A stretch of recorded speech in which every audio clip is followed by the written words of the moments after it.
Back in the 1940s, tools weren't fancy, digital, or battery-powered. They were heavy, tough, and built to last because life demanded it.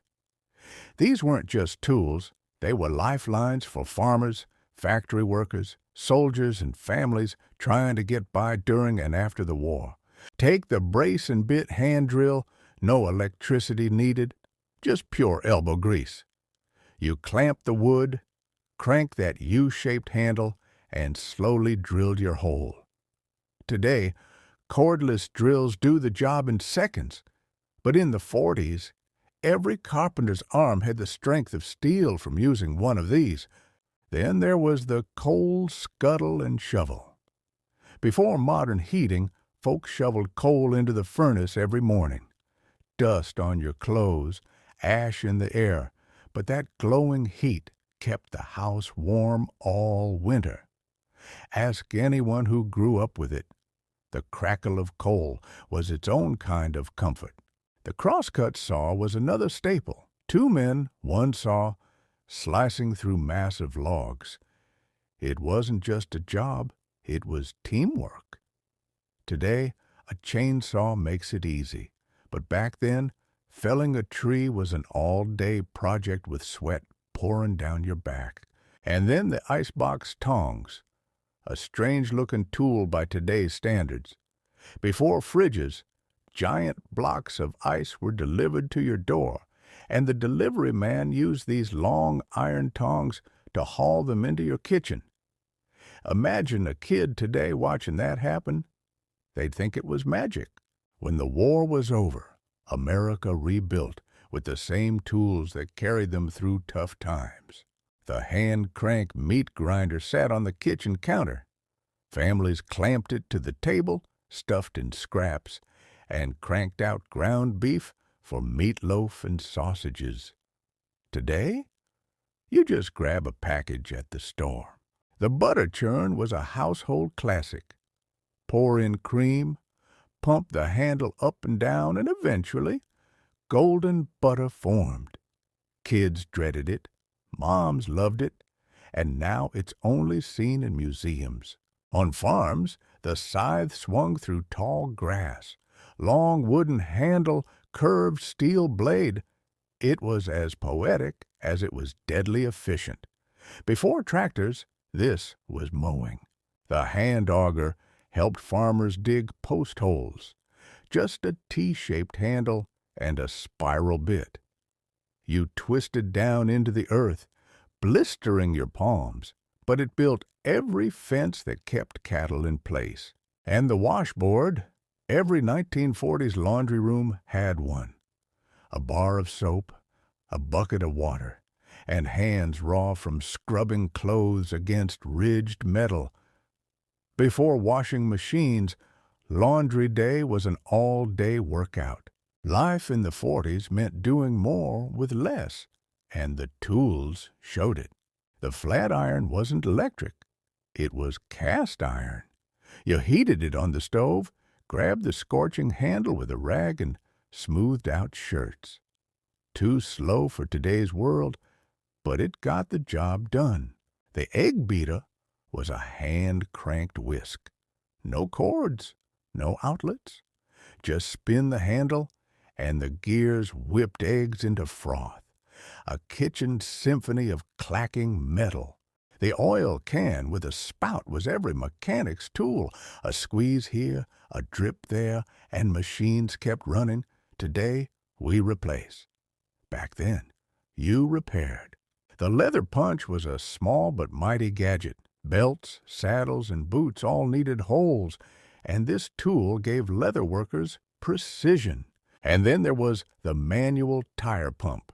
No compressors, just you, a long handle, and sweat until that flat tire stood tall again. The kitchen was no less brutal. The coffee grinder was a hand-crank mill with burrs that squealed as you turned beans into grounds. It smelled amazing, but mornings were slow. The hand-crank can opener was clumsy and sharp, but it beat hammering open a tin with a knife. The butcher's cleaver was heavy enough to split bones in one swing. In homes, it meant Sunday dinner prep. In shops, it was survival. Carpenters loved the spoke shave. A little plane used to shape wood into smooth curves for chairs and tool handles. Precision required patience.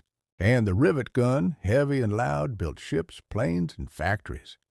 Rosie the riveter didn't use fancy power tools to just this and grit. On the farm, the seed planter looked like a strange push cart. Roll it across rows, and it dropped seeds at perfect spacing. Primitive, but it worked. The sickle was smaller than a scythe, but just as vital. Farmers bent low, hacking grain stalks with sharp swings. The hay fork, not the dinner kind, lifted huge piles of hay onto wagons. Wooden handle, iron tines, and a farmer's aching back. For sharpening blades, the whetstone was king. Water, patience, and long, slow strokes gave knives razor edges. And carpenters used the wooden mallet instead of hammers, driving chisels without splintering handles. Simple, solid, essential. The draw knife was a blade with handles at both ends, pulled toward you to strip bark or shape beams.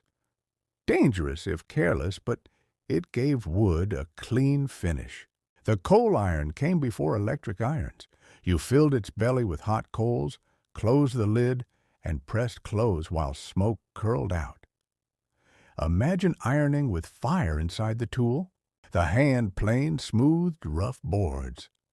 Push it across wood, and curly shavings piled up at your feet.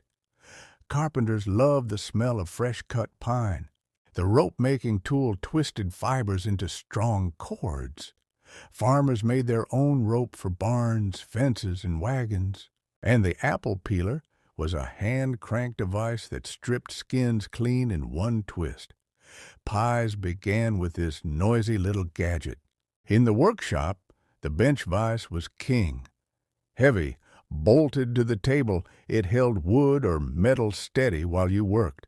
The hand saw was simple. Wooden handle, sharp teeth. Every house had one, every dad used one. The lantern pump kept kerosene lamps glowing. You filled, pumped, and trimmed the wick carefully, or the house smoked up. The mortar and pestle ground spices, herbs, even medicine. Heavy stone or wood, pounding until ingredients broke down. And the garden hoe, still around, but back then, it was the main weed killer. Hours under the sun chopping soil rows. Blacksmiths swore by the anvil. Every horseshoe, hinge, and repair echoed from its surface. The bellows puffed air into the fire, making sparks dance and metal glow, white hot. The hand-crank sewing machine stitched clothes before electric motors. Families repaired more than they replaced. The ice pick broke off chunks from a big block, perfect for lemonade in summer. And the meat cleaver block, a thick slab of wood, absorbed blow after blow from heavy knives. For carpenters, the miter box guided saws to cut perfect angles. Before power saws, this meant picture frames and trim looked neat. The hand-crank drill press added accuracy to drilling. Slow, squeaky, but precise. The sickle bar mower was horse-drawn, slicing wide swaths of grass. Loud, clanking metal, sweat, and dust. The carpenter's square was more than a ruler. It measured, aligned, and even taught apprentices geometry. And the sharpening strop kept razors deadly sharp. Leather stretched tight and stroked carefully. The post-hole digger was two wooden handles with scooping blades. Slam, twist, lift, over and over until you hit rock. The fruit press squeezed apples and grapes into cider. Sticky, sweet, and messy, but worth it. The rope pulley block lifted heavy loads in barns. Hay bales soared skyward with creaking rope. The hand scythe wet jig, a small tool, helped farmers sharpen their blades in the field. And a manual butter mold shaped fresh butter into bricks with fancy patterns. And that was just the first part of our journey back to the 1940s.